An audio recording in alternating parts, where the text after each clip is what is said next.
The Butterfly Lion, Chapter 11. A Miracle, a Miracle. The lion eyed Bertie for a few moments. The howling stopped, and he began to grunt and groan with pleasure, as Bertie smoothed his mane and scratched him between the eyes. "Remember me?" he said to the lion. "Remember Africa?" "You are the one? I am not dreaming of this," said Monsieur Malot. "You are the boy in Africa, the one who tried to set him free." "I've grown a bit," said Bertie, "but it's me." Bertie and Monsieur Malot shook hands warmly, while the lion turned his attention on me, licking my hand with his rough, warm tongue. I just gritted my teeth and hoped he wouldn't eat it. "I did all I could," Monsieur Malot said, shaking his head. "But look at him, now, just skin and bones like me. All my animals are gone, except Le Prince Blanc. He is all I have left. I had to shoot my elephants, you know that? I had to. What else could I do? There was no food to feed them. I could not let them starve, could I?" Bertie sat down on the bed, put his arms around the lion's neck and buried his head in his mane. The lion rubbed up against him, but he kept looking at me. I kept my distance, I can tell you. I just could not get it out of my head that lions do eat people, particularly if they were hungry lions, and this lion was very hungry indeed. You could see his ribs and his hip bones too. "Don't worry, monsieur," said Bertie. "I will find you food. I will find food enough for both of you, I promise." The driver of the ambulance I waved down thought at first he was just giving a nurse a lift back to the village.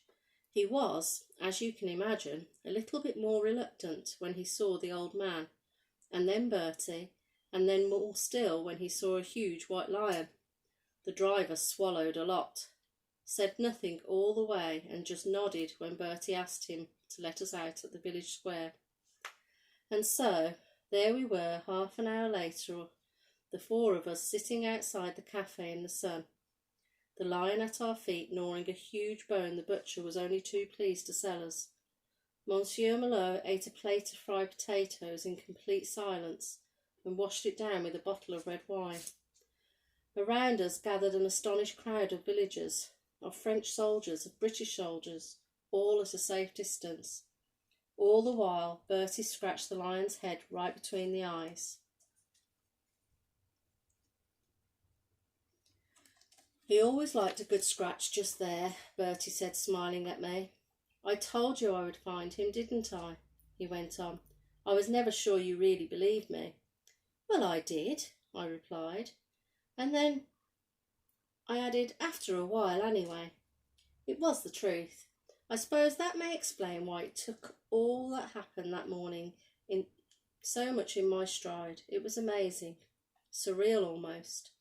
But it was no surprise, a prophecy come true, like a wish come true, and this was both.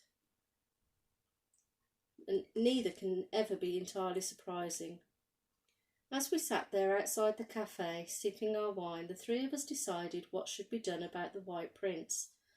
Monsieur Malot kept crying and saying it was all a miracle, a miracle, and then he would wipe the tears from his eyes again and drink down another glass of wine. He liked his wine. The whole plan was entirely Bertie's idea. To be honest, I didn't see how it could possibly be done. I should have known better. I should have known that once Bertie had set his heart on something, he would see it through.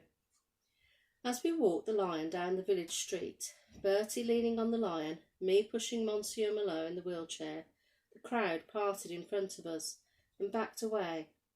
Then they began to follow us at a discreet distance, of course, up the road towards Bertie's hospital. Someone must have gone ahead to warn them, because we could now see a huddle of doctors and nurses gathered on the front steps, and there were people peering out of every window as we came up to the hospital. An officer stepped forward, a colonel it was. Bertie saluted. "Sir," he began, "Monsieur Malot here is a very old friend of mine. He will need a bed in the hospital. He is in need of rest, sir, and a lot of good food. The same goes for the lion. So I wondered, sir, if you'd mind if we used the walled garden behind the hospital. There's a shed in there where the lion could sleep. He'd be quite safe, and so would we. I know him. He doesn't eat people. Monsieur Malot here has said that if I can feed the lion and take care of him, then I can take him back to England with me. The brash cheek of it, the Colonel spluttered as he came down the steps. Who the devil do you think you are, anyway? He said. And that was when he recognised Bertie. You're the fellow that won the VC, aren't you? He said suddenly, a lot more polite. Andrews, isn't it? Yes, sir, and I want to take the lion back to England when I go. We've got somewhere in mind for him to live. And he turned to me. Haven't we? He said. Yes, I said. It wasn't at all easy persuading the Colonel to agree. He began to soften only when we told him that if we didn't look after the white lion, no one else would, and then he would have to be taken away and shot. A lion, the symbol of Britain, shot. Not at all good for morale, Bertie argued, and the Colonel listened. It wasn't any easier persuading the powers that be in England to allow the lion to come back home when the war was over, but somehow Bertie managed it. He just wouldn't take no for an answer. Bertie always said afterwards that it was the medal that did it. Without the prestige of the Victoria Cross behind him, he'd never have got away with it, and the White Prince would never have come home. When we docked at Dover, the band was playing and the bunting was out, and there were photographers and newspaper reporters everywhere. The White Prince walked off the ship at Bertie's side to a hero's welcome. The British Lion comes home, roared the newspapers the next day. So we came back here to Strawbridge, Bertie, the White Prince and me. I married Bertie in the village hall. I remember Bertie had a bit of a disagreement with the vicar because he wouldn't allow the lion inside the church for the wedding. I was very glad he didn't, but I never told Bertie that. Nanny Mason adored both Bertie and the White Prince, but she insisted on washing him often because he smelt. The lion, not Bertie, that is.